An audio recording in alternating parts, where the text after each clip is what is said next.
Hello there guys, RMP792 here. Right, so we've got that Steam malarkey out the way, so let's talk Doctor Who. So Christmas episode, The Husbands of River Song. I liked it. I mean, River Song is very much one of these characters that some people seem to have a really deep, abiding hatred for. I don't. I think she can be an interesting character, but it really does vary from episode to episode. Some she's really good, some she's just kind of annoying. And normally I would say it depends who's writing her, but I'm pretty sure that every River Song episode's actually been written by Moffat, so it depends whether Moffat's having an off day or not, as to whether River is really good or really annoying. So, this one, definitely one of the better River episodes. I genuinely enjoyed it. It helps that I think that they kept the Christmassy stuff to a certain minimum, insofar as, you know, we kind of had the joke at the beginning with the sign on the door that says just, what's it, carolers will be criticised, which, yeah, okay, I found that funny. I like that joke. And from then on, it was basically it was a kind of a fun romp. Granted, I think they overdid the decapitation joke. You know, it got to the point where it's a good job I was drinking orange juice with breakfast rather than, you know, wine or whatever last night, because I ended up playing the Game of Thrones drinking game and doing the take a shot every time you see a severed head. So yeah, it's good job I was on the orange juice. But for the most part, yes, I liked it, and especially when I realised that this has to, logically, based on everything we now know, this has to be River's last episode, because at the end of the day, this is the last time that River sees the Doctor before she goes to the library, where she dies. And at the same time, she does not recognise Peter Capaldi as the Doctor, which means she's never met him in her past. So logically, this is the last time he's ever going to see her, and I actually think they did a good job of conveying that. You know, I like the fact they brought it full circle. He gave her the screwdriver, the one that's going to save her life in Silence of the... was it Silence in the Library, or was it Forest of the... I think it was Forest of the Dead was the second part. But, and I like that, you know, they closed that loop. Because time travel is always a very interesting thing, and again, as far as I'm concerned, they've sent the character out on a reasonable high note, and I'm perfectly happy with that.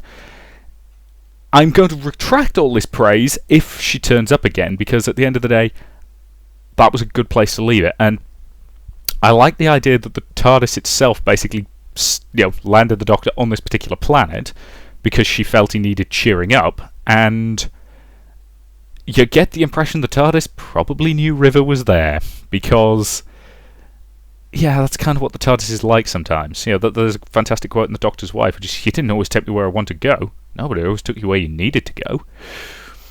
And yeah, generally a good episode. I think they kind of overdid the you know, River getting married to other people joke, and yeah, again, overdid that a bit, overdid the severed head joke, but for the most part it was pretty good. Greg Davis was suitably over the top as a severed head.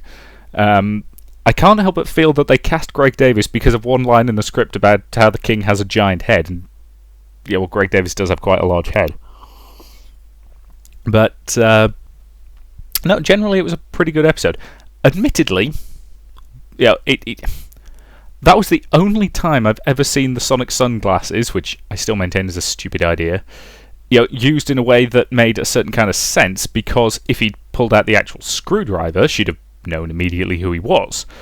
Whereas, of course, because he was using the sunglasses, she didn't, because, well, the sunglasses are just silly. With that said, I really, really like the speech where they're commenting on the fact that, you know, this is the woman the Doctor loves. No, she isn't. You know, but this is the woman who loves the Doctor. Yeah, she's never denied that. You know, but you don't expect a supernova to love you back. You know, or was it a sunset you don't expect to love you back? Anyway, but yeah, and yes, yeah, that I kind of agree with. I've always kind of hated the way New Who handles the Doctor's relationships with his companions, especially in the early RTD era. And Capaldi, I think, really does do that kind of otherworldly, ethereal figure thing really, really well. And yeah, he works really well in this episode. I really like the bit where they're just, and he's on his back and he's just laughing at the absurdity of the situation because, yeah, he's carrying around a severed head in a bag. It's silly and it's fun.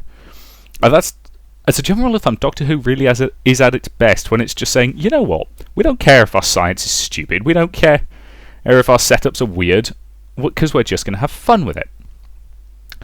And that is, particularly in the case of New Who, that's when it's at its best.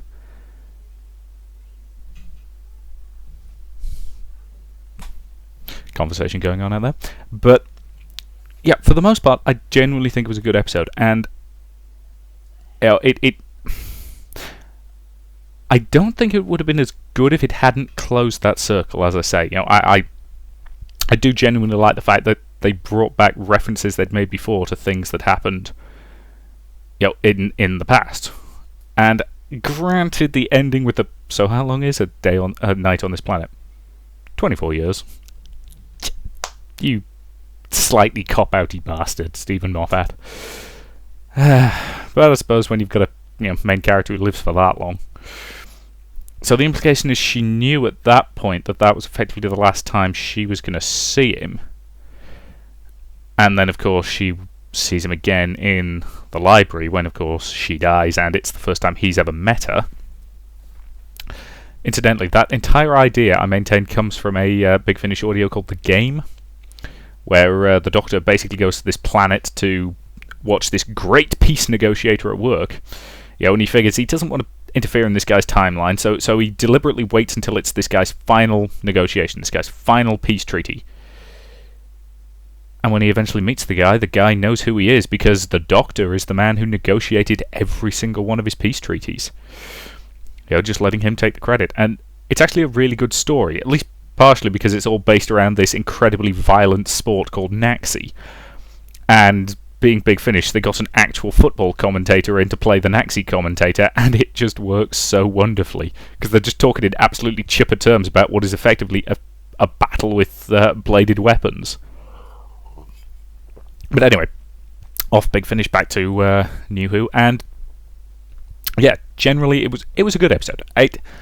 Certainly not perfect, but I did enjoy it. As I say, there was a few things they definitely overdid, and was it really obvious to anybody else that the street they were on in that sort of very Christmassy town was clearly just a set redress of the side street that Shielder was running in Face the Raven? Because my dad pointed that out, and as soon as I realised, I was like, oh yeah, it is. Huh. So that was, that was that. But no, generally a good episode. I enjoyed it. Curious to see where they go next series. No trailer for the new series, but given that the old one only just ended, and I doubt they've made, or even really started making the next one yet, that's fair enough. So, things that I'd like to see in the new series. We'll need a new companion. As I've said previously, give us something different. Give us a group of companions. Give us about 3, maybe even 4 companions, because we haven't seen that in a long time. I genuinely think the last time we had that many companions was back in the Peter Davison era, where we had Turlough, Tegan, and Nyssa. And you can get some very interesting dynamics with a group of people, because the problem with New Who is that it's fallen into a little bit of a rut in terms of you've got the Doctor and you've got his one female companion, and spice it up, give us something different. Give us a bloke, give us a elderly woman, give us just something other than woman in her early to mid 20s, woman in her 20s, just something other than that. And for the love of God, can we get some people who aren't from 20th century Earth? I get that they're meant to be kind of audience surrogate characters, but anywhere else, come on, give us 18th century Earth, or 29th century space planet Venus, I don't know. don't give us anybody from Venus. We've already had too many references to the Venusians in Doctor Who. Yeah, in case anybody has forgotten, John Pertwee's Doctor was a big fan of Venusian Aikido. And given that I don't think it's actually possible to live on that planet, I don't know why anybody would spend enough time there to create their own variant of Aikido. But anyway. But, yeah, so that's what I want to see. Give us something different and new, and for Pete's sake, make the Time Lords being back have impact, because it really should. The Time Lords are kind of a massive, important power. So yeah, I think that's about all I've really got for the Christmas episode. Some of them I can really waffle about for ages. This one, just good, enjoyable, a few flaws certainly, but no, it was a solid, enjoyable Christmas episode, and I think at least partially that was because they didn't hammer home the Christmas stuff. With the exception of... Actually, no part of it really needed to be Christmas. It could have been any time, anywhere, and it would have worked just as well, so that's fine. The Christmas stuff was basically just there for a couple of jokes, and yeah, okay, Peter Capaldi exiting the TARDIS with the antlers on his head was silly, but it was fun silly, so I'm okay with that. So I think that really is all I've got. So yeah, thank you very much for watching, and I'll see you in future videos.